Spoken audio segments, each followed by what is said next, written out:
But I still don't understand why we can't grow our sub count. It's been 6 months. We're cute and heavy metal and horror.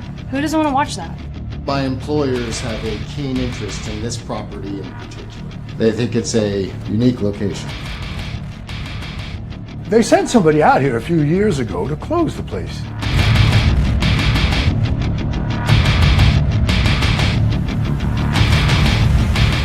They're talking about opening it back up now? There may have been some oversight in the previous inspection.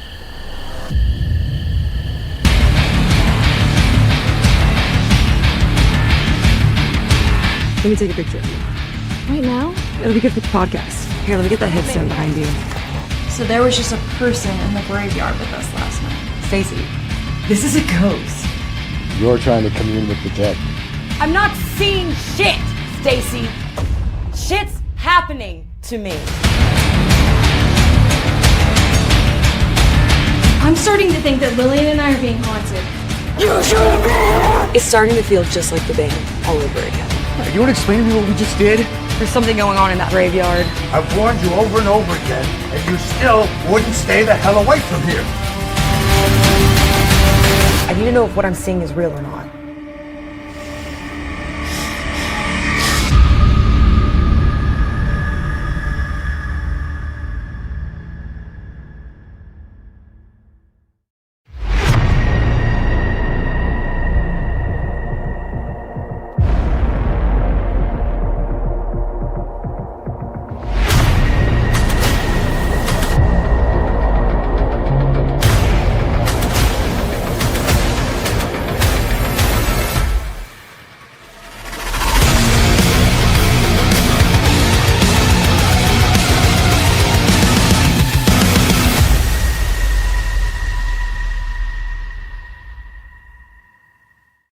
All right. Hey. What's going on, everyone?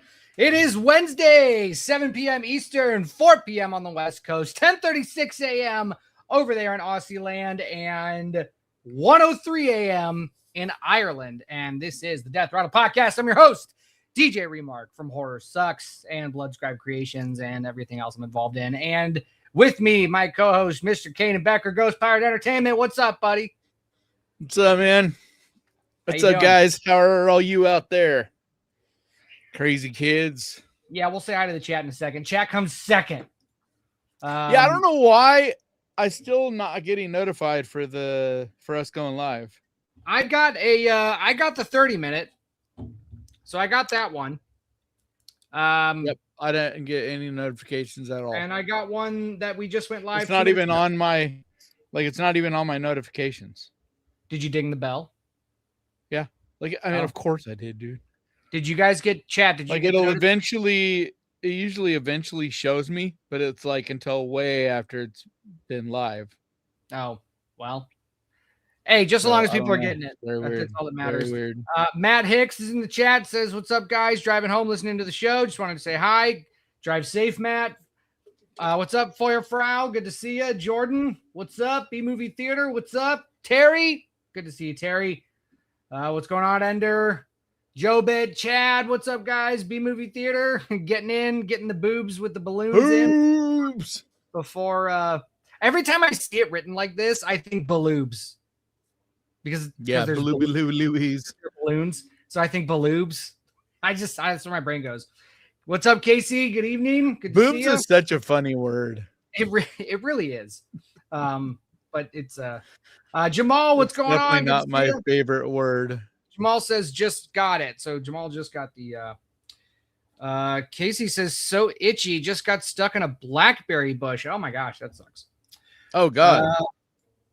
Gaston, what's up? Says best horror broadcast, the Death Rattle Podcast. That's right. We are the best. Thank you.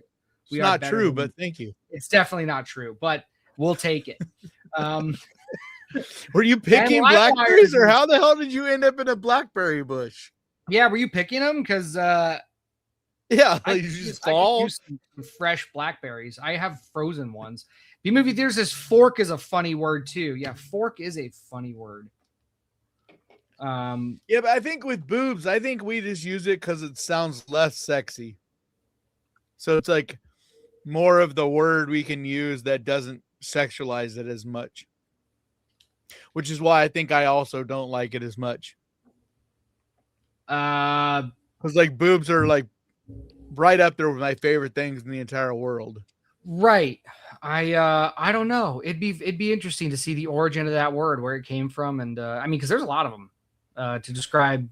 Is it because of like? Is it because of that? It looks like the double O looks like boobs. I have no idea. Let's get a linguist in here to talk about it, and let's get an English scholar in here to talk about it. I know one of the earliest, at least, or I could be pulling this out of my ass, but I thought one of the earliest versions of it was when people would call TVs the boob tube, but then it had to have come around before that, because I know it came out after that. It used to be like it started being used for breast after the boob tube, because the boob tube was to do with stupidity. Boob right, meant because if somebody was a boob, box. they were an idiot. And so, but then that just got changed. So that phased out, and like by the 1980s, we were using boobs as breast. Casey says Blackberries don't come out until midsummer. I was looking for rocks. Well, did you find a cool rock at least? So that's it. We got a lot to talk about today. We got a lot of trailers. We have some Texas Chainsaw Massacre.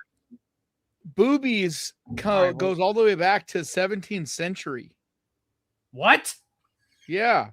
Were they even allowed to talk about that back in the 17th century? Originally was bubby. Oh. Bubbies was the original pronunciation. B Movie Theater says it was this podcast to describe mammary glands. Listen, B Movie Theater, this podcast is always off to an interesting start, whether it has to do with boobs, technical difficulties, me just completely screwing up the intro, or this is crazy, dude. So like, I guess this is what we're talking about today. Separate things. Okay. What's up, Heather? Boob without the pluralization on it means to be a dumb, like to be an idiot. Right. Like, okay, so that's where boob tube comes from, right? Right. Boobs is just simply shortened for boobies, which is a modernization of the original word, which was bubbies. So bubbies was a word in the 17th century for breast. Livewire said, did Shakespeare make any boob jokes? I'm sure he did. I don't remember any in any of the Shakespeare that I've read, but I also haven't read Shakespeare in a long time. So, dude, Shakespeare was just horned up. Like all his stuff was just about sex and basically being an incel. It was. If you really like look at it and boil it all down, like all his shit was just about him being basically forlorn. That is so not true about love. That is like it was basically his porn. Like they were his porn writing sort of thing. Like I've heard it. I'm forgetting how. That's just not true. How is Titus Andronicus about being an incel? How is Othello being I don't remember. How is Hamlet? I don't remember how all of it goes, but like I heard a number of people, Macbeth, scholars talk about it. I heard a number of scholars talk about it, and if you boil all the stories down, scholars are all retards. They're talking all about modern scholars. Talking about modern scholars, yeah, they're all fucking idiots. Well, no, this is actually a pretty like common belief, is that if you boil all his down, they all come down to basically a broken heart. Like they're all. That's not being an incel. That's having your heart broken. Those are two different things. I use the term incel. Oh, okay. Well, because I was just saying he's basically like a weenie. He was basically a weenie. Having a broken heart doesn't mean you're a weenie. What's wrong with you? I know you've had your heart broken before. That's my and you feel like a big fucking weenie or a boob. I mean, when your heart's broken, you always feel like the biggest idiot. Always. Casey said, but that's only a bit on stage, of Casey. I mean, partly is the times that he lived in, but there is definitely a bit of incel like, because he was always angry What's up, at Darren? the way women made him feel like helpless. Like he was always angry about that. And that's what I meant by incel. Like, especially in his poetry, he talks about that a lot. Or there's this thing where it's almost like looking at his heart on, being mad at him, like, damn you, you make me weak. You know, being controlled by his dick made him super angry, which a lot of intelligent, creative people throughout history A lot of have felt that way. And I totally relate to that. Like, a lot of men have that same problem. yeah, it sucks but there's a difference between like incels and that, like, because incels take it to the extreme where. So if you're new to this show right now and you've been watching for the last 11 minutes, did you guys know that we talk about horror movies? But see, I think we should change the name, not change it from Death Row Podcast, but like have an abbreviation under it that says mostly horror talk. Mostly horror talk. Yeah, because like one of my favorite new daytime talk shows or podcasts, whatever, is a sports podcast, and it's called Mostly Sports. And I think it's the greatest name for a podcast because like their objective, their goal when they start the show is to talk about sports, but it always somehow derails into talking about other crazy shit. Yeah, no, I know. And when I first started this podcast, before you were even on, my whole goal for this show was to just like have just friends with similar interests, just hanging out and chatting. And I'm buying a hookah, by the way. Nice. I'm finally getting a new hookah. Oh, did your last one break? Yeah, it broke. Oh, that's William smoking. Yeah. So I'm going to be smoking that again. So everybody that got pissed off at me for smoking a hookah in my own house, whatever, they can fucking cry. They can get mad about it again. But anyway, so I'm doing that. I'm having just like the people to me there. Those are I put those people in the same camp as the people that get bothered by me using swear words or whatever. Like, dude, chill the fuck out. Life's too short. There's lots of other more fucked up shit going on in the world you can worry about. I have two big purchases. Not that a hookah is a big purchase, but I consider it a big purchase. I have two big purchases. $100, right? Or in the pipeline or more. For a good one. Yeah. But I usually buy the like medium quality ones because I'm careful with my hookahs. Despite the fact I had my other one for like 3 years before it broke. So it's, yes, that's right. See, Heather's an OG. Heather remembers the hookah. But I have two big purchases. I'm still saving for the second purchase, but when I have it, I am going to be just a happier person overall. Because it is directly tied to like how I get dopamine. Yeah. No. It's what is it? Almost as good. I'm not gonna say it's but I'm still because I don't want to say until I actually have it, and I'll show everybody. I'll make a big okay. But anyway, so actual decent lighting. Oh no, that's still I still have to do that. They're like $19 on Amazon. I know. Get a fucking that's all I mean, I have my expensive fucking LED. I need to get a light. I need to get an actual green screen. So I will be doing that. Don't worry about it. What's up, Solo? It says YouTube didn't give me the notification. That's okay, buddy. We're here for a while. Yep. It still hasn't sent me a notification for it either. So I don't know what to do. I don't know what to do. Hey guys, if you're watching this, please hit the like button. And share our show. The thing with YouTube is it's like it doesn't make sense, and then until it does. Like my channel, dude, for the longest time, for like 8 months to a year, I've been struggling. And then finally I didn't really do anything different whatsoever. And then all of a sudden, the last like 2 months, it's like started going up, and now it's really going up. Good. And I haven't really done anything different. How close to 100K are you? I'm still like 20, I don't know, or like 18 away, I think, 19. That's close, man. That's close. I'm proud of you. Yeah, but it probably won't be this year. Unless I really you can hit it this unless year. I really pop off. Maybe. but I have to You really can- pop off. If you I can- have a spurt like I had a couple years ago where I gained like 4,000 or 5,000 a month for a while, then yeah. But I'm not worried about it. I will, if I don't this year, it'll definitely you be cut next out. year. So I was saying I'm not worried about it. If it's not this year, it'll definitely be next year. So Death Rattle's gonna hit 500 this year. I know it. It's gonna happen. Well, yeah. 350. We're at 351. We only got 200 to go, and we got a whole year. So, but not if they don't ever start sharing. Yeah, that's true. I haven't been doing the shorts either. Ugh, I gotta get back to doing the shorts. I've been slacking off on that.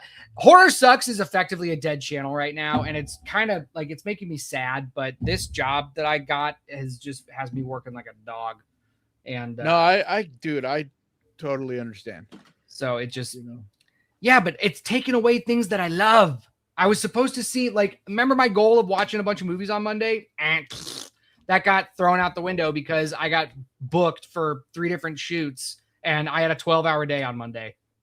That's what I was telling you. You can't do that. You just got to be like, oh, look, I got 2 hours right now. I'm going to watch a movie. Yeah. You know what I mean? Like, that's the only way you can do it. Like, that's how I get anything done, is with that kind of logic. Just whenever I have a moment, I have certain things that are like, okay, these are things I want to accomplish. And then whenever there's an opening, that's when I do it. So, well, I got to write too. I got to write for this next movie. I have, I got about half the script done.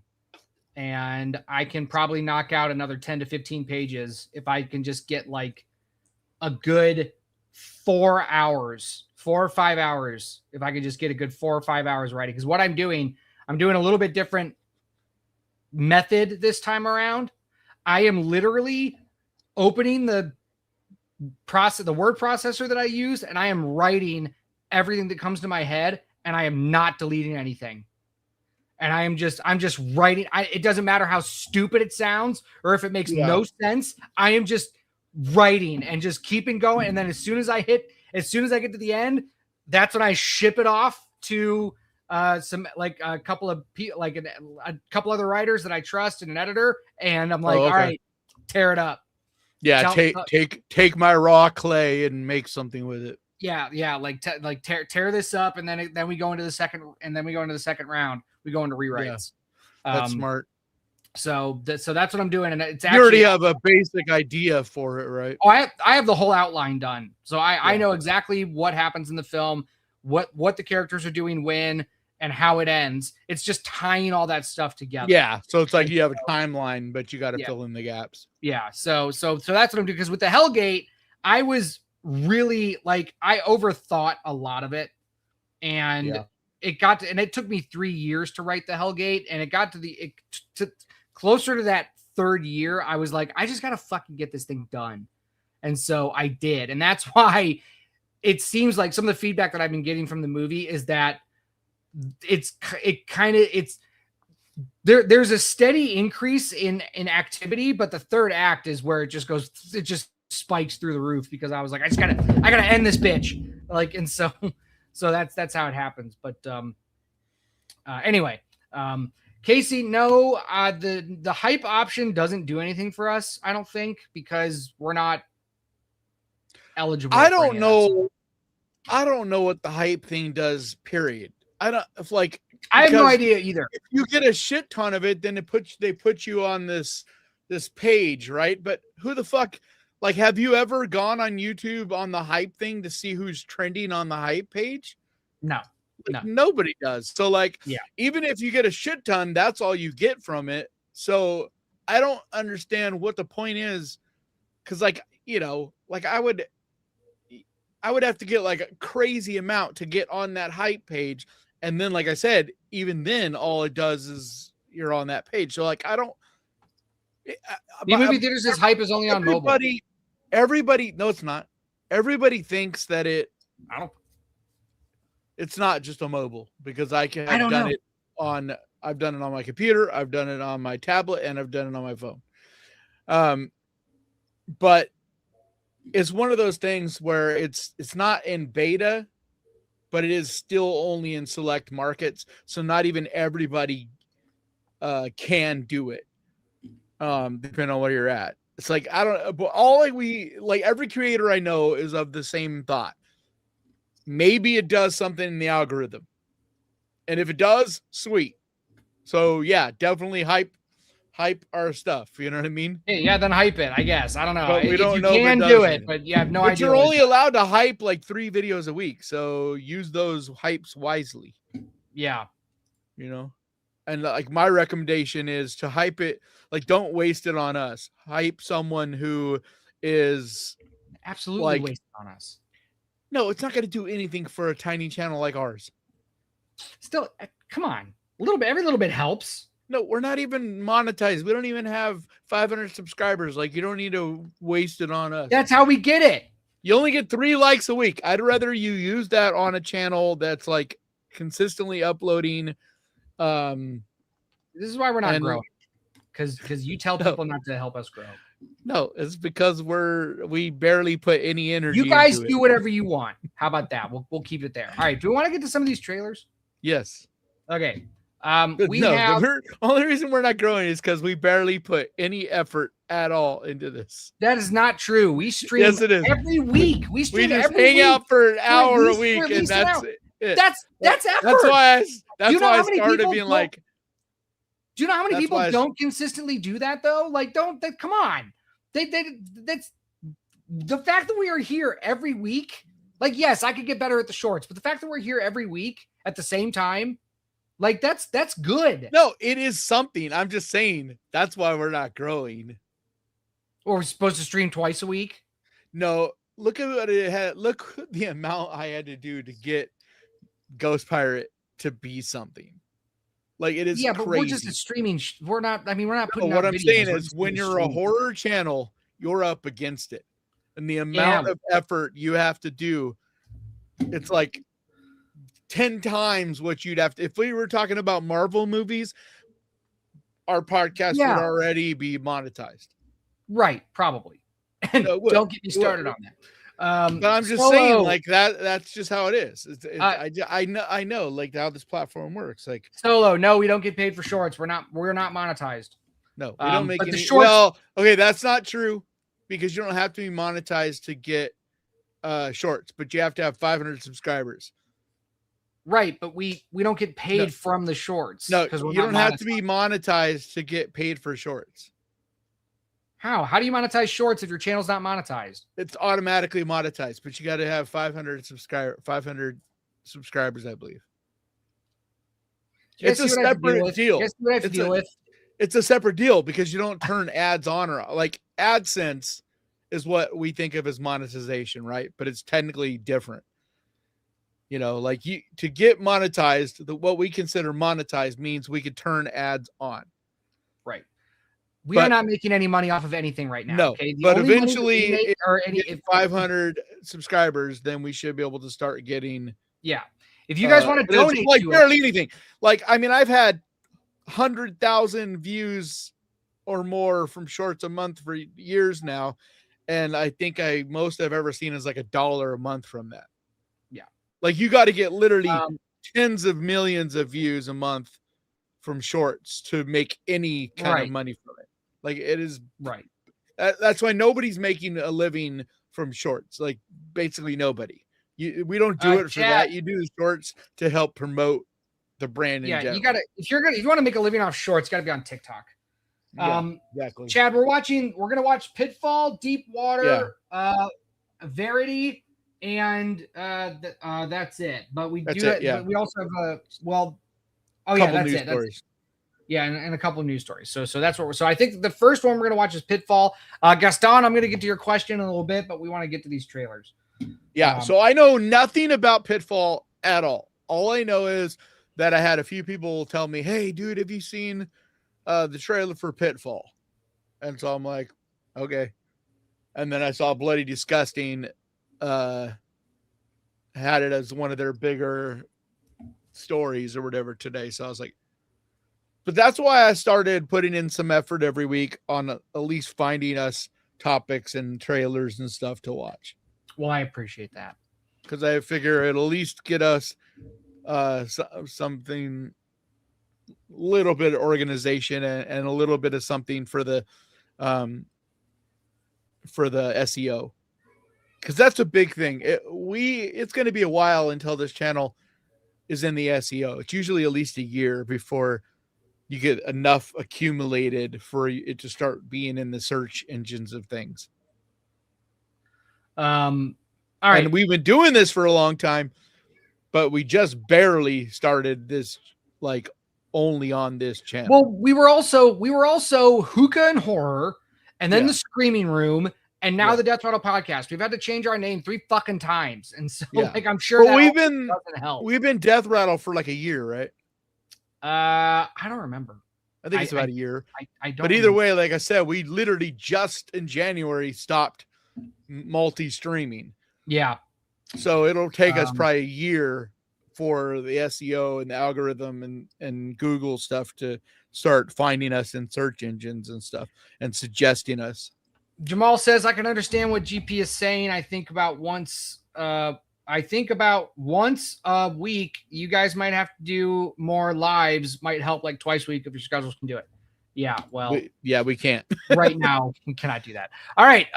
We're gonna I've been wanting to do lives on my own, which I'm going to start this week. I'm going to do a live besides this, but like it is so hard to find time. Well, like it seems like it's as simple as, oh, I'm just going to chill, turn the camera on for an hour, but it's like, it's not that. You got to like plan your day around it. You know what I mean? Well, if I see you go live, I'm going to troll you. Okay. So it's going to happen. All right. I don't know what day yet, but here's the Pitfall trailer.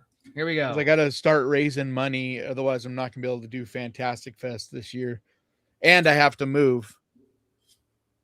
All right, we'll talk about that after we watch the Pitfall trailer. You got it lined up? I got it right now. All right. Here we go. Beautiful, huh? No stress. Just calm. Fun fact, over the last decade, over 2,000 people have gone missing.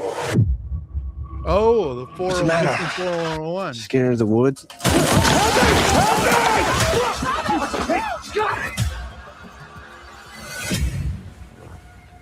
It's a pitfall. Hey, that's the name of the movie already. Right? Yeah, this looks pretty fucking corny. Shouldn't be here. You're not allowed to hunt in this area.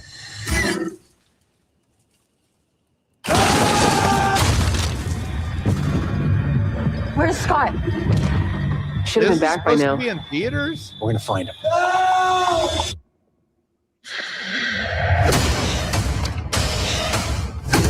We're being hunted. Watch your head.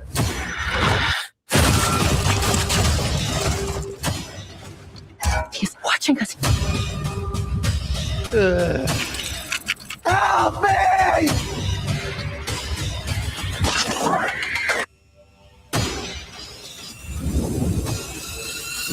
It even has my least favorite kind of trailer. It has your least favorite what? I said it's even my least favorite type of trailer. Oh yeah, they got to put giant fucking text everywhere yeah, to tell you what to feel. Yeah.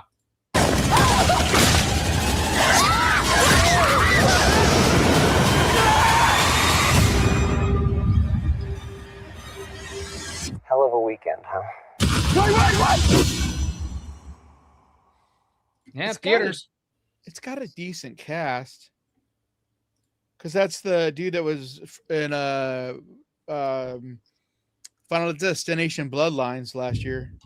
Yeah. And then I think that was hold on, I'm looking up her name. That like could be good. Yeah, it's got Alex Esso. I adore Alex Esso. And Marshall Williams. Yeah, I don't know. I mean, it could be good. Let's see here. Darren says cookie cutter. B movie says this does not look good. No. Exactly what I was saying. Like Livewire says I was hoping a pitfall was gonna hunt them. Like Yeah. it's just a random sinkhole that keeps trying to catch these people. That'd be hilarious. It's like a living sinkhole. Or it's like a Sarlacc pit from Star Wars that's just like constantly moving around underground. That'd be pretty scary, Livewire. That's a good idea. Gaston says, I've seen this movie 1,000 times. Chad says, looks decent.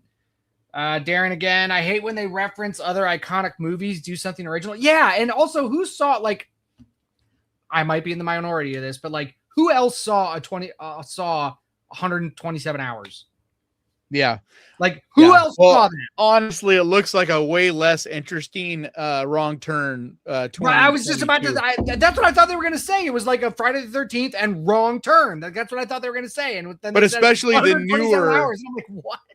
But especially the newest Wrong Turn. Like that's almost exactly what that one was. 2021. That was. I thought it was pretty good actually. I liked it. Awful. That was one of the first reviews that I. So back when horror sucked, I liked the whole cult stuff, the whole cult idea to it. No, it's terrible. Back when Horror Sucks was called Breakdowns and Body Bags, I reviewed that movie. I tore it apart. Awful. Yeah, I've been recommending it ever since I saw it. Like, I actually really like that movie because the ending, especially, like the final. That's right. The movie theater is called Tremors. That's right. The final 10 minutes was fucking awesome. Price. Yeah, Price, like we just Price named off. We just named off like 5 movies that are like way more interesting than what this movie's did. That do basically the same thing. I was hoping for some boobs. We all were, Bryce, and everybody is, whether they're gonna admit it or not. Everybody has that same thought. It's just weird to me because it's got like a like pretty fucking legit cast. Still Kevin Bacon's best movie. Yeah, but the director is like. Never heard of him. Well, do you want to watch the next trailer? Yeah. So this next trailer is called Deep Water. Yeah, this is a bigger budget one. It's Rennie Harlin's newest movie, which not a huge fan of what Rennie Harlin most recently did, but he has done some good movies. But the Strangers trilogy was horrible. Oh, yeah. All right. Well, so here we if go. this Deep, is, Deep Water. That's why I'm not amped for this one, but I'm like, it comes out this week. It's the big horror movie this week is Hokum, and this is the second horror movie that comes out this week. But this has got like a full-on wide release. Like it's not like the last movie. I think is much more little indie. All right, here we go. Deep Water. Looked like you wanted to take a swing at me over that flapjack. Isn't that how you got bounced out of the Air Force? That senior officer had it coming. You're just... This is the wrong movie. This is Fight Plan. It says Deep Water official trailer. Oh, really? Yeah, but I was going to say this looks weird. I also thought I've seen this before. Or not Fight Plan. Yeah, this looks like that one movie, but maybe not. Maybe I've just already seen this trailer and forgot. It came out a month ago. The trailer? Yeah. Is there another movie called Deep Water? No. I think we probably just saw this. Maybe we even had it on the show and just forgot. But you want to keep going with it? Yeah, because I don't remember anything about this. I know it's supposed to be a shark movie. So this I forget this actor's name. I always forget his name, and I'm an asshole for that. But he plays Two-Face. He plays Two-Face in The Dark Knight, but he's also the boyfriend in Aaron Brockovich. And that guy is in Dark Knight as well as the or not Dark Knight. He's in Avengers, right? As the pretend villain. as pretend damn it. Oh, because that pissed me off when that happened. Yep. I think it's like one of the Avengers. Oh my right? God. No. It's Captain America. It's Iron Man's Iron Man 3. Iron Man's like arch nemesis in the comic books. Why am I blank? I'm such a terrible nerd. Iron Man 3 or Aaron 2? Eckhart. Thanks, guys. Thank you, everybody. Aaron Eckhart. Come on. Why can I? The Mandarin. Thank you, Livewire. Good Lord. Yeah, he's the pretend Mandarin. I know. And that's 3, right? That was one of well, it's Iron Man 3, but like that was also one of it's Iron Man 3. Marvel's like big Ben Kingsley. misses was to not Yeah. make the Mandarin like the fact that he was just a joke was just like Yep. I was like, guys, fuck you. Like that should have been so good. The Mandarin could have been a great. It was actually the like, only real big bad villain. thing about like the Iron Man trilogy. Like it was the only, to me, really bad misstep, because even Iron Man 3, besides that element, was pretty good. Well, it was like the other guy with the like, that suitcase ruined electrical thing was pretty cool. But yeah, I 100% agree. All right, let's keep watching this. But it's like Ben Kingsley is great too, so he could have been like a fantastic Mandarin, like and just keep it going. Yeah. All right, here we go. You're now free to move about the cabin. Where's Mom and Dad?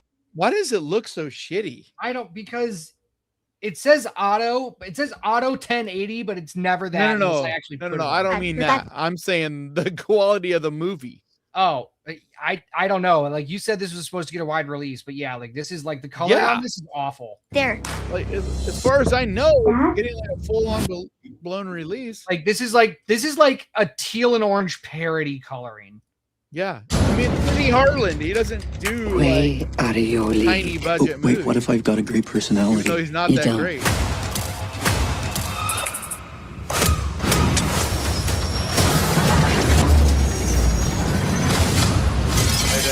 Mayday. Tail down, 100 feet.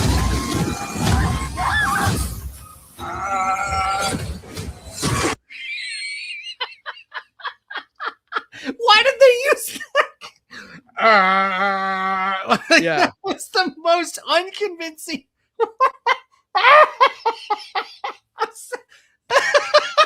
I gotta. Oh fuck! Yeah, Rennie Harland is the guy who did Deep Blue Sea, man. This looks so bad. Okay, and he did Long Kiss Goodnight, which is actually a fantastic movie. Okay, last.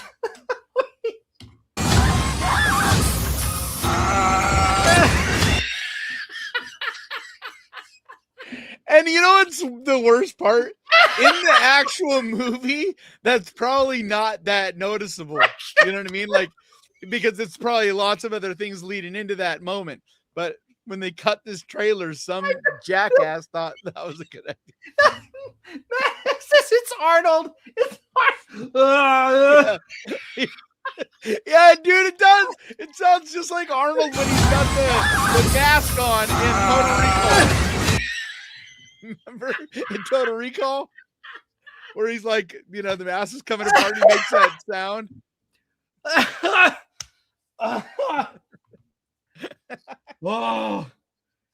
Oh my god. Fucking Rennie Harland, dude. How are you gonna do 3 movies in a row, The Strangers, and then this is what you come out with after that? And like, how does this guy go from making guys wait, dude? How does if he you go close from your eyes? That sounds like a screaming goat. That sounds like a goat, right? Wait, let me. Oh god, I just don't understand how you could make fucking Long Kiss Goodnight, Cliffhanger, Deep Blue Sea, Die Hard 2, and then this is what you do. Oh, like does that not sound like a goat? It's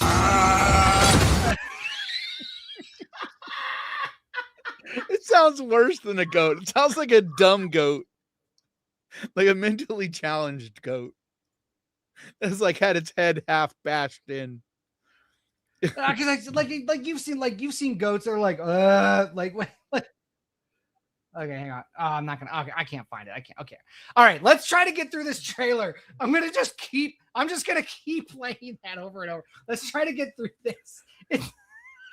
You're controlling it. Don't I know.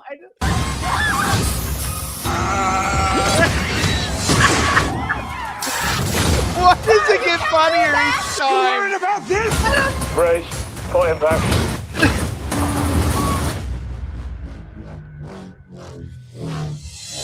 What do we do? We find survivors.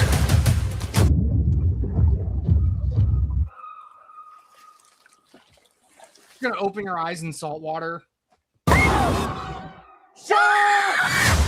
Cora, come on.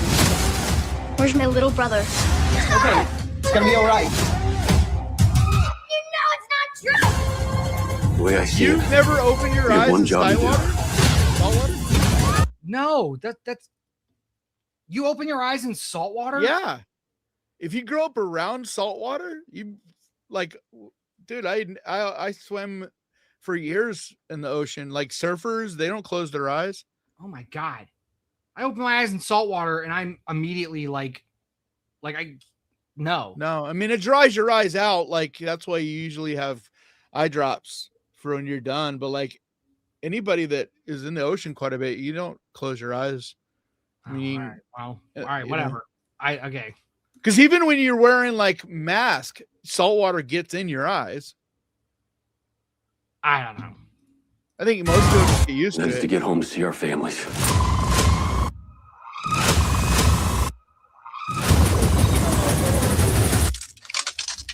You just gotta hold on. Well, we know what happens to Ben Kingsley. Yeah. Oh God. Yeah, that looks I really hope it's better than it looks, but it looks bad.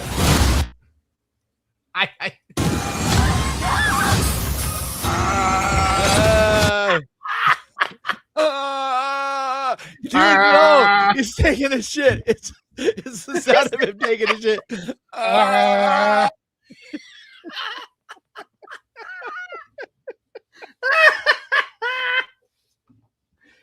Oh, so that movie is I just totally pictured Big Kingsley sitting on the toilet.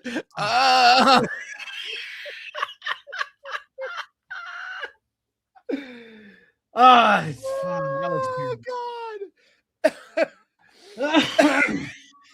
Oh God. Let's see if, God. Oh, okay. Look. I don't think that's the intended reaction that they wanted I don't people to think get so. from that trailer. I don't think so. Let's see. That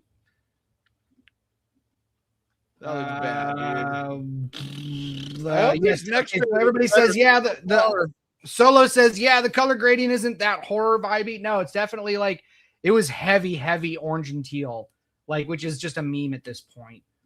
Not just orange and teal, like everything in it was oversaturated and like yeah, they cookie like cutter on a plane. It looks too like bubblegummy.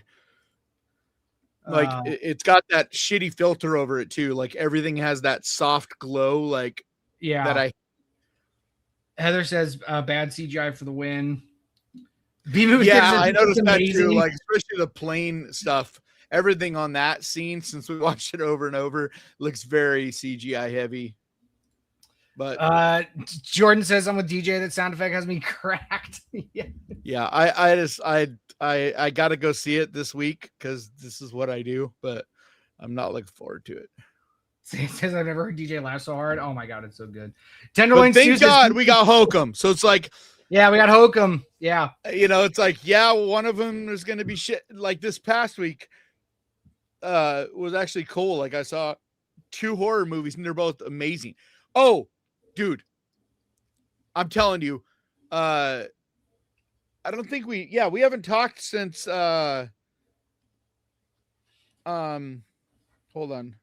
Did we talk about Heather said he sounds like he has to go to the bathroom. She said that before we did.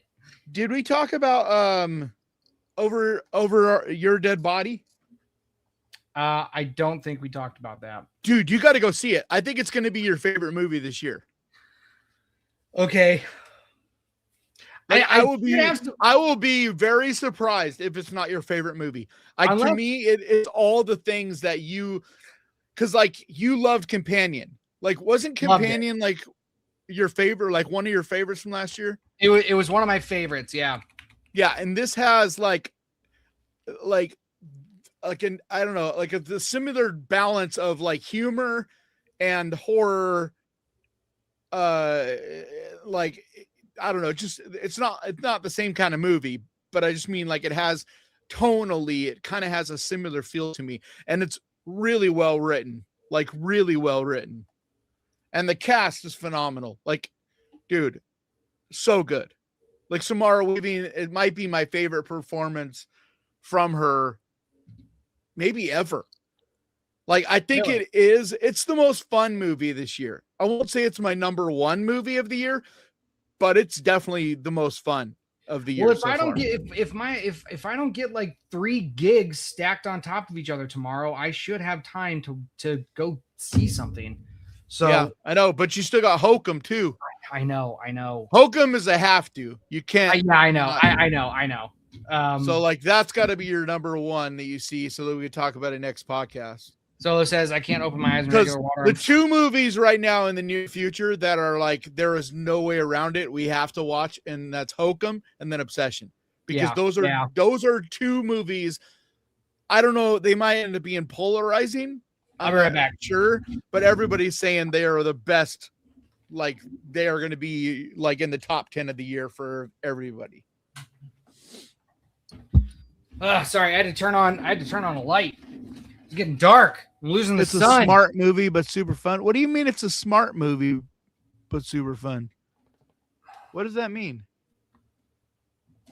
Movies can be smart and fun. I know, but what does that mean? I don't know.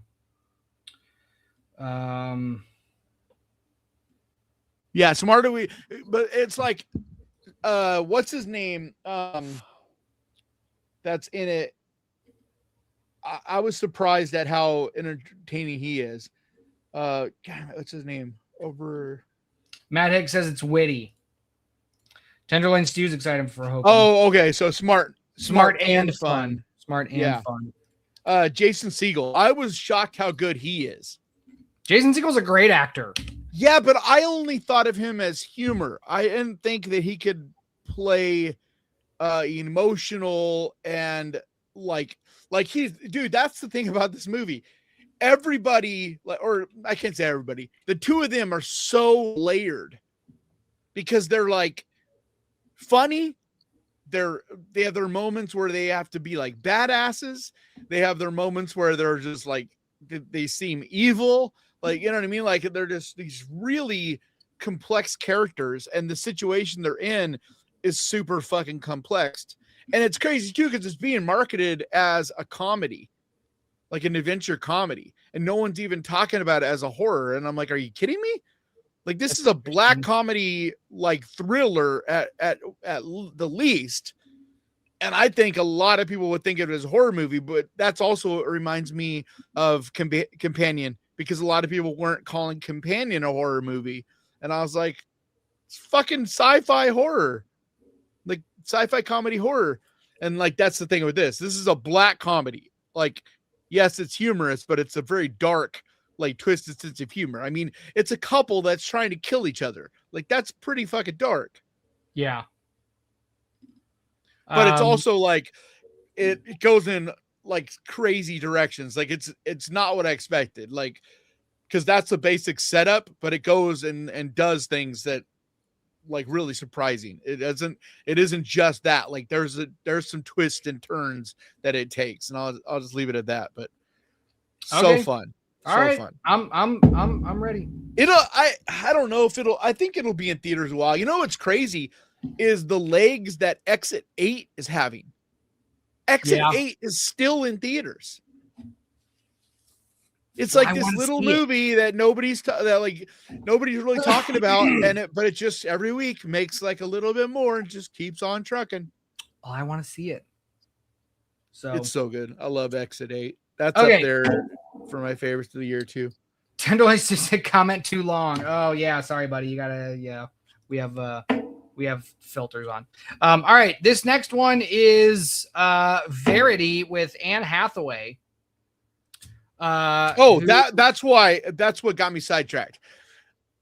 The reason I got sidetracked on Nobody or Over Your Dead Body is thinking about what I saw last week, because Anne Hathaway, I saw her in another movie last week that isn't being talked about as a horror movie and is super fucking horror, and that's Mother Mary, which is like, it's a very atypical A24 horror movie. So it's like slow burn, artsy. It's the guy that made That's a typical A24 horror movie. Yeah, isn't that what atypical means? No, atypical means the opposite, right? Right. Typical, atypical so, is sorry. opposite. So it's a typical, it's kind of what you think of when you think of A24. It's like, this is like, which is not to say it's like cookie cutter. It's not, but it's just that slow burn, super art house horror. But it's the same guy that did Green Knight. Did you ever see the Green Knight? Once. This is his follow-up. And it has a very similar vibe to that, where it's not like Green Knight wasn't true blue horror, but there's a lot of horror aesthetics and elements and things in it. And that's what this is like. But this is basically a ghost story. And it's like not being talked about. It's being called a musical. Like it's like listed as a musical drama, I think. What is it listed as? What the fuck? Why am I all of a sudden got no reception? It's not showing me. It's not giving me a. Let me IMDb it. We'll get to this trailer in a second, guys. Don't worry. There it is. Yeah, musical drama. And it's like, I don't even know if I would call it a musical. It's about a pop star. And so like to me, it's like, would you saw Smile 2, right? Yeah. Did you at all think that was a musical? Like, would you call that a musical? No. This is the exact same as that. Exactly the same. Like there's just simply musical performances in it because it's a pop star. But it's not like they don't just break out into song or dance for no reason. You know what I mean? Like it's just right. There's performances and then shit that's happening during. And that's the other thing. It's like while she's performing, stuff's happening as well that pushes the story along. So it's not even like you're just simply like that was my issue with what was that movie? Fuck. The one where the last M. Night Shyamalan movie. Oh yeah. Yeah, I forget what it was called because I didn't care. But I hated that movie. But like that movie where you were just a prisoner watching his daughter perform on stage. Yeah. It wasn't at all like it's part of the story. It's like you're literally just sitting there for a good chunk of that movie just watching her perform. And I'm like, why would I fucking care about watching this chick perform? Right. Like this movie doesn't do that. Like it's every time you're seeing her perform, there's a reason behind it. Sometimes it's the visual of like her dress, and because the premise of Mother Mary is basically this famous pop star has a falling out with her clothing designer, and they used to be best friends. They like came up together. And so now it's years later and she goes back to that clothing designer. And what the hell? Are you getting a phone call while we are trying to stream? I don't believe That's this. Weird. I don't know where the ring is coming from though. Anyway, yeah, so she goes back to the clothing designer and tries to make amends and is like, I need you to make me this one last dress kind of thing. And it's kind of like the idea of it is like, this is going to maybe be my final performance or whatever, but I need like something great, something legendary kind of thing. And so then the story kind of goes from there, and like you kind of time jump through the movie of seeing things that led them into this place. But there's a ghost story element to it that's very unique and weird and artsy and symbolic and hard to exactly put your finger on what it is really trying to say. But either way, it was really good. I was surprised on actually how much I liked it. So I'm gonna grab another rock star and then let's do that next trailer. Do you want to start reading one of the news stories? Just start one of the news stories to break up the trailers. Okay.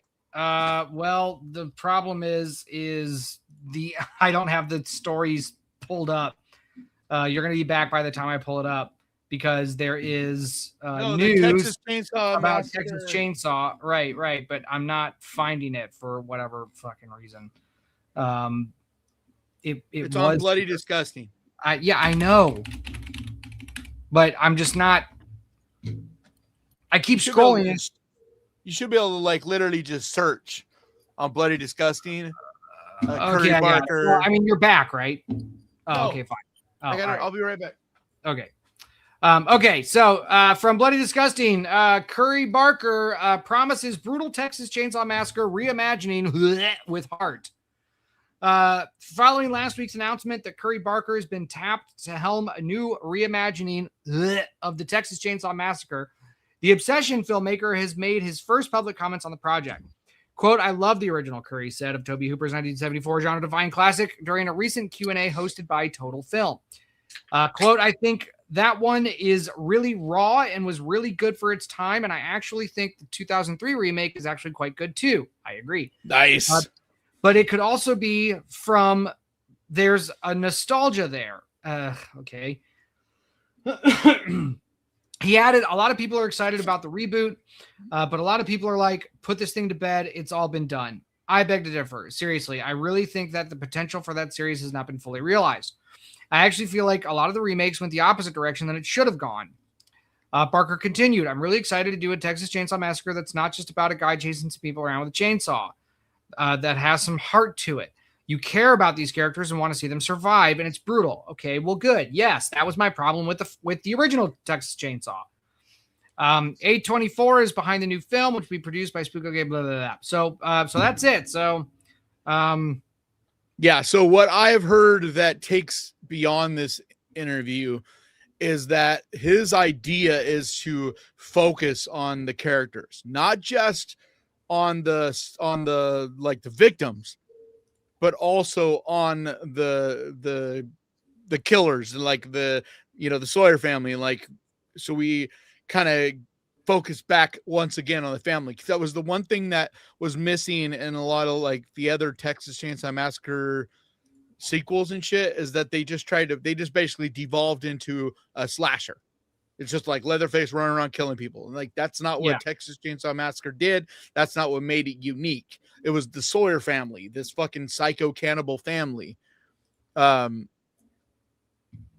so like, but what he said there that is interesting is no one has ever focused on making interesting characters that we give a shit about be victims. That's my entire critique of the first Texas Chainsaw, and people tell me to go fuck myself.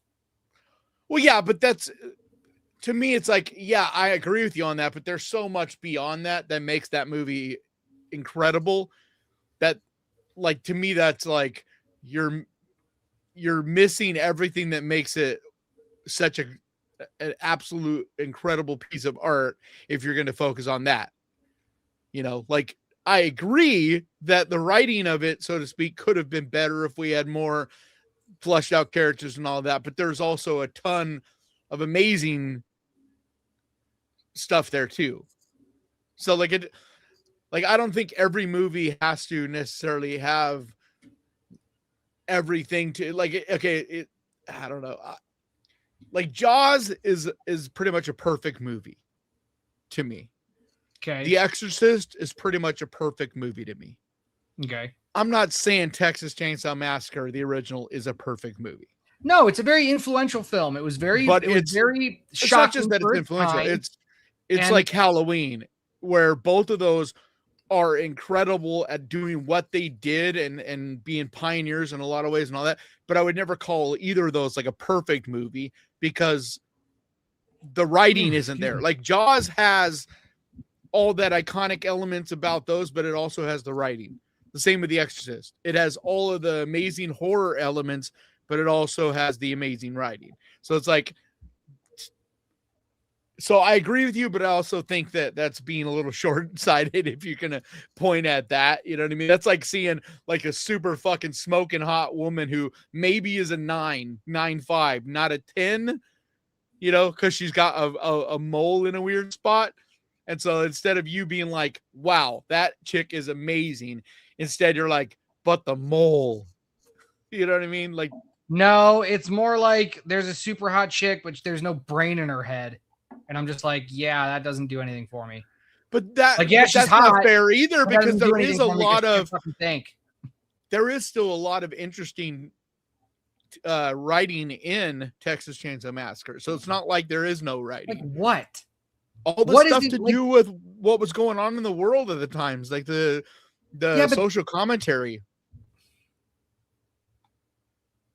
Like there's a lot of subtext there. Everything that goes on in the van and where he's talking about like what how it's the industry has changed. Like I didn't understand a lot of the interesting elements to it, like what I'm talking about, until I listened to Kara Beck on Dead Meat do a podcast where she dove into like the meat of what Texas Chainsaw Massacre is. And it really opened my eyes that there's so much more to that movie than a lot of people realize. And a lot of it is we're not people from that time, so like we weren't around and living in the Vietnam War, after Vietnam War era, and like the world as a whole. Like we're not going to just automatically pick up on a lot of nuance and a lot of things that are being said there, without it being kind of spelled out for us. But if you do a deep dive into the history, and especially in Texas at the time, and everything that was going on with the meat industry, and all, people coming back from Vietnam, and like the shortage of jobs, the gas shortage, like there's so much shit like that in Texas Chainsaw Massacre that I didn't pick up on either, because I'm not a super historian, for one, and for two, like I said, I wasn't alive when that movie was made. All right, well, maybe you sure as hell weren't. Maybe I'll listen to her podcast, but yeah, I'm not saying you're gonna all of a sudden be like it's the most well written movie ever, because it's not. Like I agree with you, the characters there's no depth to the characters, especially the victims. Like we don't know anything about them really at all. Like very little. Tenderloin Stew says Jaws and Exorcist were both big budget movies. They had more time and money to work on the scripts. No, that's nothing. No, that's bullshit. Time and money have nothing to do with the quality of your script. Yep, especially when we're talking about Tobe Hooper. It was like basically his first film, so like he had nothing but time. Like look at all these $250 million movies that get shit out of Hollywood, and their scripts are abysmal. But the only time you can really say that is if someone is making a sequel, or the studio is rushing them to make something, right? When it's a first time filmmaker, that means you came into the picture with a script. You pitched the script in the first place to the people that have the money to make your movie. Right. You know what I mean? So it's like Obsession with Curry Barker, right? His chances of this being great are way higher than his follow-up to this. You know what I mean? Because like whatever he makes next, he's got studios, people rushing him and all that. Whereas this movie, Obsession, he's had all his entire life to create this script. Like he came to the studio, and the people with the money, it wasn't a studio, but he came to the people, the financiers, with the idea in the first place. Right. So like it's a very different situation than someone like, and so that has nothing to do with budget. That's everything to do with writing. Jaws was based on a bestseller book. Heather's asking, was Jaws that big of a budget? And by the end of it, it was. Well, at the time, it was a hugely, like, not only was it a big budget, they spent a shitload of money at the time over budget to get the rights to make the movie. Yeah. So like, not only did the movie cost a lot for the time, but getting the rights to make that book, because it was like the biggest hit, like at the time everybody read. So it's a different world than like now. So if you have a bestseller book back then, it was kind of like having the biggest podcast in the world now. Right. Yeah. Like you were like big deal. And it was like a massive hit. And so they spent a shitload of money to get the rights to it. And that's why there was a lot of people that are like, are you crazy? You're going to spend all this money to make this movie and then go and get this crazy young filmmaker to make it. And the story goes, they thought he was super talented, but he was also super cheap. Right. And so the studio had planned on interfering a bunch. Like they thought they were going to kind of be able to control this young filmmaker. And they also little did they know. They also put him with a super seasoned veteran crew. So it's like he's brand new and a young guy, but everybody around him had been, making films forever. And like if you look at everybody from the special effects team, like they were all people that had been working and made a whole bunch of huge blockbuster. There wasn't such a thing as blockbuster yet, but it made a lot of successful big budget movies for the time. Tenderloin. I see your point there, but just reiterate. What did you say? I didn't get to read it. He said, my point is that low budget B movies in those days were considered disposable garbage. They were good at all as something of a miracle. It's like, yeah, sure. But that still doesn't like, I still think he had Texas Chainsaw Massacre. Like, I feel like it had a, like I don't know. We got one more trailer to watch because we're going over. We gotta watch this trailer. This is Verity with just don't replay one section 100 times this time. I'm gonna try if it's fucking hilarious like that. All right, here we go, guys. Here's the Verity trailer. I think that's how you pronounce that. Yeah, I think that's right.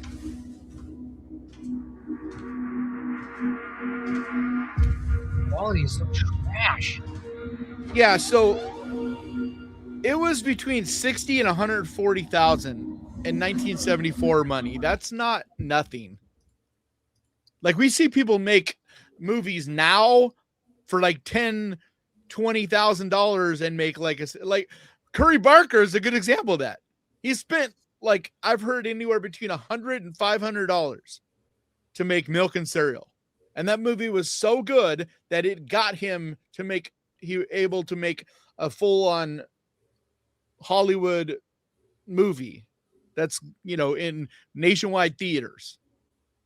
So like budget means nothing. Good script, good ideas, that is basically free. And that's what makes a good movie. That's everything. Yep. All right. Ready?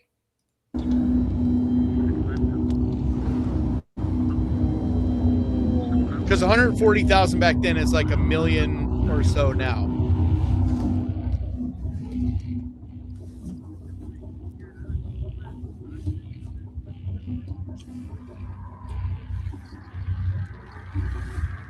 Why is it so dark?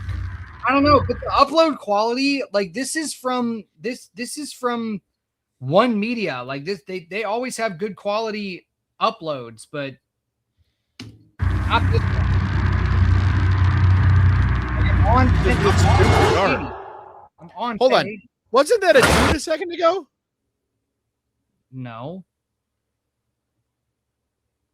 I swear a second ago that was a different person and it was a guy. No. Okay. Because you were talking the whole time. No, because I can't see it. It's so dark. Yeah, it's a dude. Look. This is not a fucking dude. This sitting down on the chair. Yeah, and no now all shit. of a sudden it's Anne Hathaway. No, that's Anne Hathaway. No, it's not. Dude. Watch. Play it again, dude.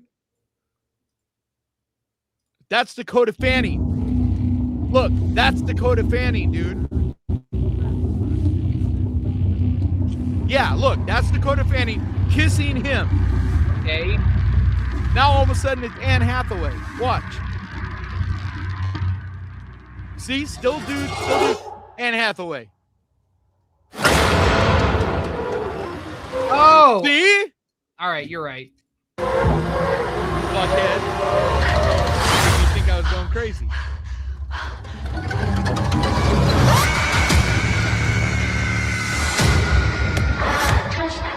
That was creepy. I love Josh Hartnett, so Even with my generous warning, you're going to continue to ingest my words.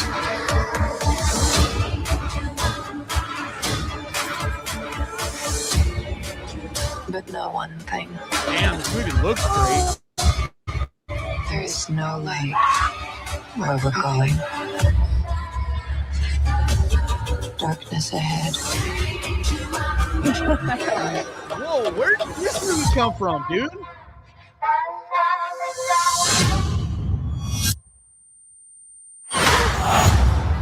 How have dude, how that movie just came out of nowhere? Like I heard today, I heard this trailer dropped and I heard some buzz, but like I remember hearing vaguely that this team was making a movie, but like that looked so good. Yeah, it looked okay. I'm not talking about as in it's going to be a good movie. I'm talking about it looks so good. Like the budget, the art design, cinematography. That's what I mean. There's not enough of the story to know it. Fine, yeah, but there's not enough story there. Oh, okay. So it's based on a bestseller, a 2018 psychological thriller by Colleen Hoover. It's about a struggling writer who is hired to ghostwrite the remaining books in a popular series for an injured best-selling author, Verity Crawford. So it almost has like a Misery vibe to it. Like, I mean, I'm not necessarily a fan thing, but okay. So Lowe discovers a hidden, unfinished autobiography by Verity that contains shocking and disturbing admissions, forcing her to question everything she knows about the family and her own growing feelings for Verity's husband. So that's who Josh Hartnett is playing. Okay. So interesting. I mean, like I said, I don't know if it's going to be good or not, but like that, I guess we'll see. There's nothing in that trailer that really made me excited. Michael Showalter, what has he done?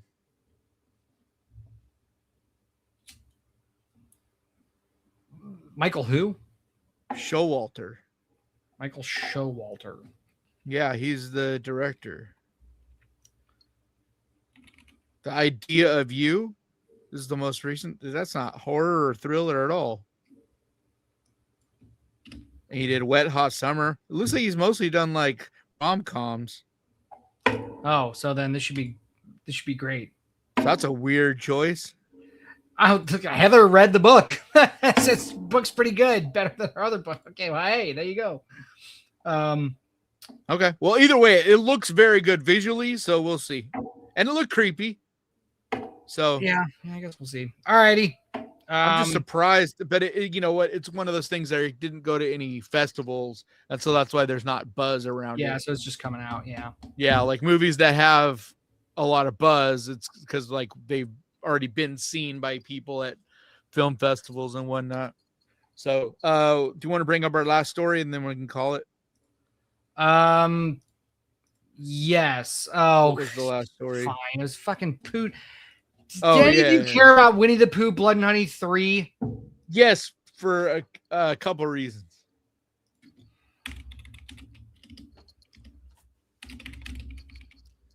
But mostly because I'm curious what you're going to say to this picture. It's probably going to be fucking stupid. No, I already saw it.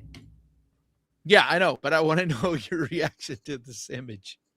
God. So here it is. Winnie the Pooh, Blood and Honey 3 exclusive first look at Rabbit, voiced by Roger L. Jackson. So my take is that so Roger L. Jackson is only doing the voice. Right? So they're going to have someone else wearing the costume. So somebody's going to wear the costume and lip sync. I'm guessing, because Roger L. Jackson's pretty old. Like that's not going to be him, I don't think. And it says that he's voicing it, right? Filming is now underway on Winnie the Pooh, Blood 93, the next installment in the Poohniverse / Twisted Childhood universe. Pooh is a couple of my friends, a couple of my YouTuber friends are actually in the movie. They got killed. They get killed in it. 3C. They're like in London right now shooting it, and they kill him in it, and they kill horror. What is her name on? Anyway, they've been posting pictures of them being killed, so it's pretty fun. Pooh is back to slaughter more victims in the upcoming third installment in the Winnie the Pooh horror franchise, and Bloody Disgusting has been provided with this gross blah blah blah blah blah saga rabbit. So there it is. Looks really, I mean, it looks fine, I guess. Oh yeah, look here. Here's a picture, right? Well, can you just share it? Can you just send it to me? Send it to me. It's on Instagram. Oh my god. Yeah. See on the set right now. Yeah. Of Winnie the Pooh Blood Honey. That's Chris from 3C.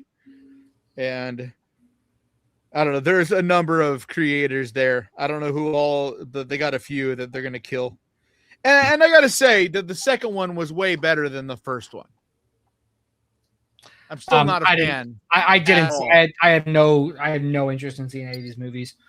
I mean, it's almost night and day different though. Like the second one is way better, and they retconned a whole bunch of shit. But it's still just, I'm just not a fan of it because like, if they made it just a little bit campy and had just a little bit of fun with it, I'd be on board. But like this whole Poohverse, they're all the same. They're like way too serious, and they like they're like they think that they're like these serious, you know, Black Christmas kind of horror movies, but then they're fucking these things running around that are this mutated humans that are fucking Winnie the Pooh and Tigger and shit.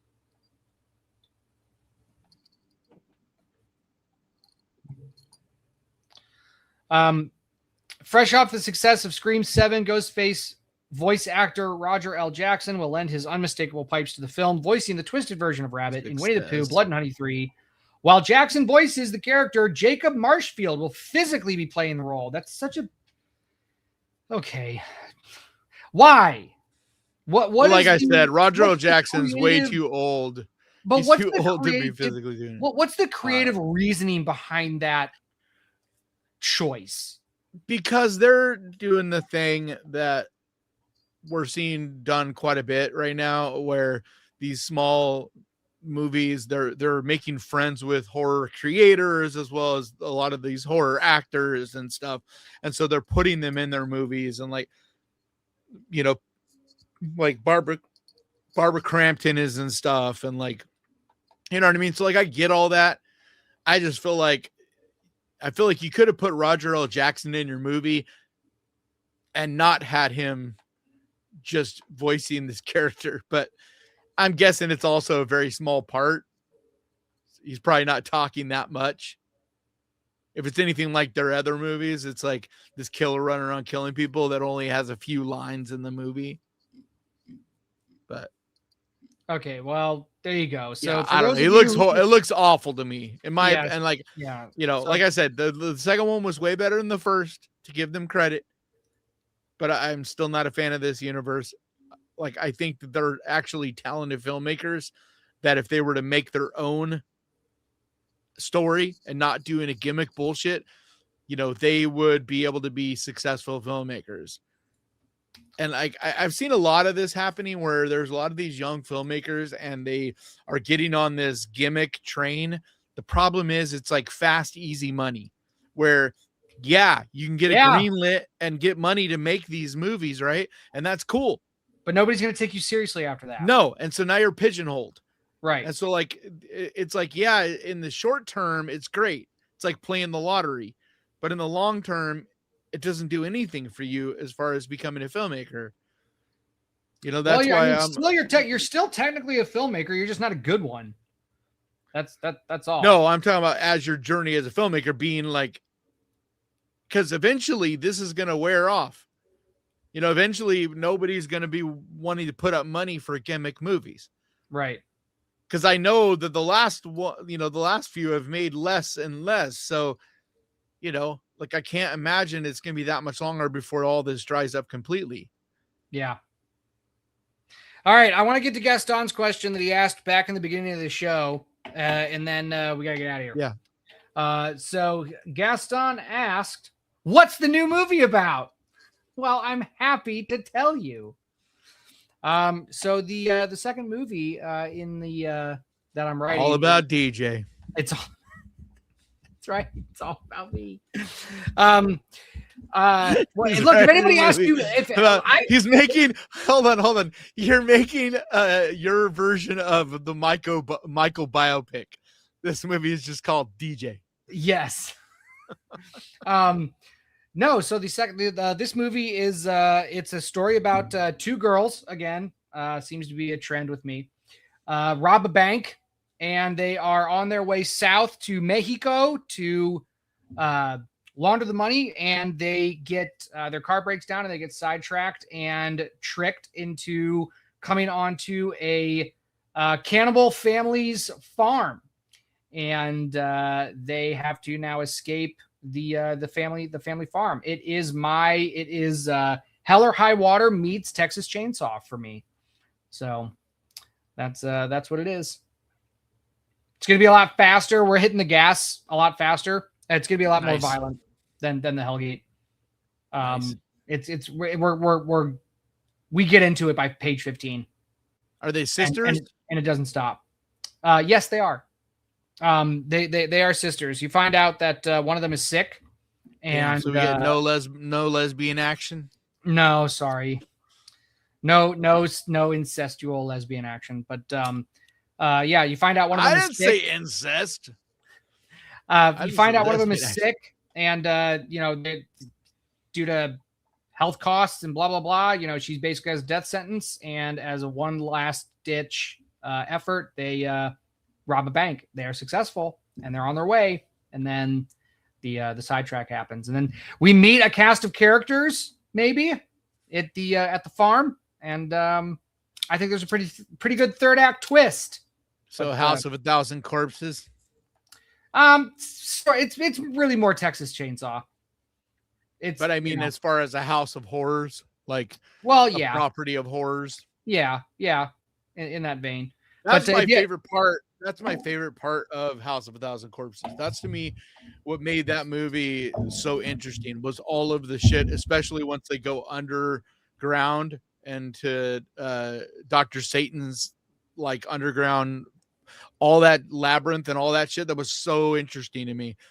And I've never understood why we haven't seen stuff done more along those lines, about like going into like this, what seems like just a sinister house or whatever. And then it turns into this whole labyrinth of hell, of all stuff. That's one thing that was really cool about, oh shit. I know too many movies and can never remember the names when I need them. Yeah. Sorry, Darren. We're working on it. It's a Turkish horror movie. I don't know, but yeah, help me out, chat. Movie. What's the one most famous Turkish horror movie? There's I don't know. There's a lot of them. Where these cops basically end up in hell, because there's a little bit of that, like where they end up in this labyrinth of hell, so to speak. Like they just like almost like slip through the curtain, and they're all of a sudden like, "Fuck, we're in hell." Swedish horror movie. Baskin. There we go. Baskin. It's not Swedish. It's Hungarian or Hungarian. Turkish. One of those countries. But yeah, so that's the so good. Baskin is fucking incredible. Yeah, that's the. But no, I like that idea. Sounds interesting. A lot of cool shit you could do with that idea. Oh yeah, and we have the location that we have is it's a guy that I know who has about 140 acres in like the North Florida, South Georgia kind of area. And on that property is a barn and a duplex that is vacant. And he said that we were able to shoot. So that's where that's where the majority of our movies taking place is going to be on that, in those woods, in that barn and in that house. Are you going to try to do another feature or a short? Oh, it's a feature. Yeah. I'm not doing, I'll do proof of concept shorts. I'll do proof of concept shorts. No, I am not wasting my time and money on short films. It's not a waste. More and more people I know are blowing up from shorts. Okay. I know what I'm doing. All what I would like to see you do is an online fucking horror series. Like that's what I really think you should be doing. an because I think horror- YouTube being your own place to upload your series, so to speak, like, you know, you could do it as short, like you can make them fucking 10-20 minute long episodes or whatever. Because I'm just gone down this rabbit hole, dude, and there is so many good horror series online, and it's incredible. These people are making plenty of money to do whatever bullshit they want to do. Like in some cases they're making movies with, you know, like as well, but it's like it opens up a ton of doors, especially if you get one of these to go viral. Like, you know, everybody knows the Backrooms, but there's like a shitload of other ones that are just as like that are still super successful, and it's crazy. But you can do them on like no budget if you have good ideas and good stories. Well, okay, look, we can talk, but I got into this to make movies, not make series, not make shorts, not do any of that stuff. Like I don't want to get sidetracked on doing different things, because like we're here to make movies. That's what we want to do. Bria Baker says, DJ, I'm a little slow, but what is the name of your new movie? I'm so sorry I haven't been able to round due to life tragedies, but we're going to support you. It doesn't have a name yet, right? That I think you're thinking of the Hellgate, Bria. And sorry about whatever's going on in your life. I hope it all gets better, but it's called The Hellgate. You can stream it on Amazon if you are in the UK or the US. And exactly. And Canada. Basically North America and the United Kingdom. So I think you're probably thinking of The Hellgate, but the brand new movie that we just were talking about a little bit, that's the one that I'm currently writing and in pre-production for. So we are getting the wheels turning on that. But anyway, so that's that. All right. Casey says, because Creepcast really has kind of shined a spotlight on all these writers out there, and you're going to see more and more people making movies from a lot of these stories and shit, and or series. And like, that's the thing. I'm not saying you should make series and that's your thing. I'm saying you should do that, and that can help feed. It's just like what the whole point of a YouTube channel, like, isn't the only thing I'm ever going to do. The idea has always been like to take this platform and eventually be able to do other things with it, you know? Yeah.